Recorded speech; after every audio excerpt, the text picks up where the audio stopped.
এখনো সাজে বলো? কত কাজকর্ম বলো তো বাড়িতে।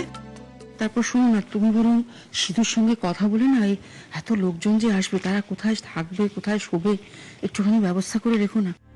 না না মা, এই তো দু একটা দিনের ব্যাপার, ও কোনো অসুবিধা হবে না। তেমন অসুবিধা হলে আপনার বড় ছেলে না হয় এই বাইরের ঘরে চৌকিতে শোবে, আর লোকজন বেশি হলে তো এখানে বড় করে একটা ঢালাও বিছানা করে দেওয়া যেতে পারে মেঝেতে। কিন্তু একটা ব্যাপারে আমার খুব ভয় করছে বড় বাবু। কি ব্যাপার মা? এই অপা হঠাৎ তার মেয়েকে নিয়ে বিয়ের একদিন আগে কেন আসছে? হয়তো মা আগে কখনো এসে থাকেনি বলেই এবারে বিয়ের সময় দুটো দিন একটু থাকতে চাইছেন। না বড় বৌমা, যতটা সহজ তুমি ভাবছো ততটা নয়। ও এসে না আবার কোনো ঘুঁট পাকাতে শুরু করে। না না মা, আমার মনে হয় যেরকম ভয় পাচ্ছেন আপনি সেরকম হয়তো কিছুই হবে না। আসুন, এলেই দেখতে পাবে।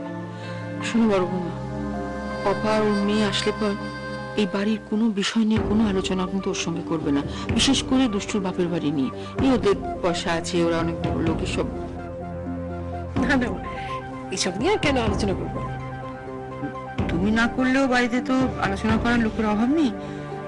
তুমি রুমি মুন্নিকে বারণ করে দিও যেন বেশি না ঘেঁষে ওদের সঙ্গে। ঠিক আছে না, আমি ওদের সঙ্গে এ ব্যাপারে কথা বলে নেব।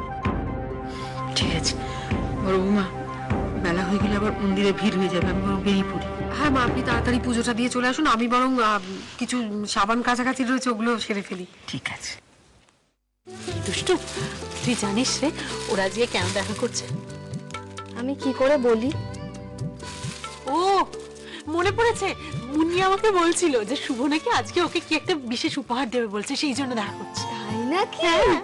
তাহলে তো ওদের আরোই ডিস্টার্ব করা উচিত না। দিদি ভাই সব সময় না না করে, একদম সাজগোজ করে না। আমরা দুজনে মিলে জোর করে সাজিয়ে দেবো। আমার যে এত আনন্দ হচ্ছে না, আমি বলে বোঝাতে পারবো না। দুষ্টু, সুব্রত দা, এখানে কেন দাঁড়িয়ে আছো? ভেতরে এসো।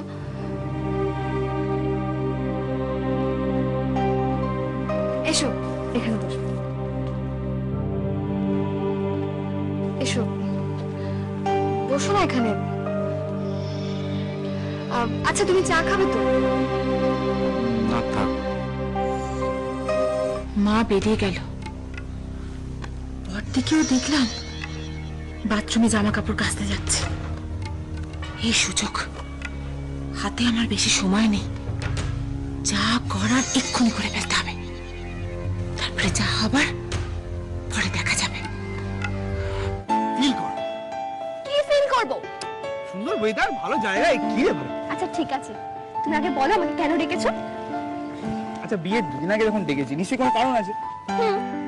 আমারও ঠিক তাই মনে হয়েছিল যখন কাল তুমি ফোনটা করেছিলে। এতক্ষণ গাড়ি করে ঘোরার পরে না আমার আর কিচ্ছু মনে হচ্ছে না।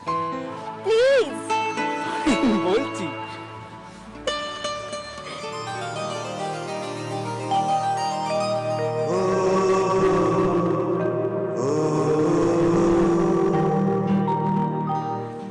পছন্দ? খুব সুন্দর হয়েছে। এটা তোমার, এটা আমার।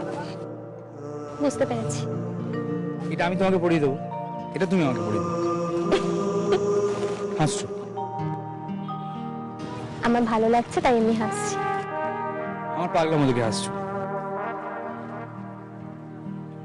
শুভ, এই পাগলামিটা যেন তোমার মধ্যে সারাটা জীবন থাকে। আসলে কি বলতো, আমাদের তো সেরকম কোনো ওই সোকল এনগেজমেন্ট হয়নি, তাই ভাবলাম নিজেরাই লুকিয়ে লুকিয়ে সেরে ফেলি। কি রাজি? রাজি। হাত দাও, আরে হাত দাও।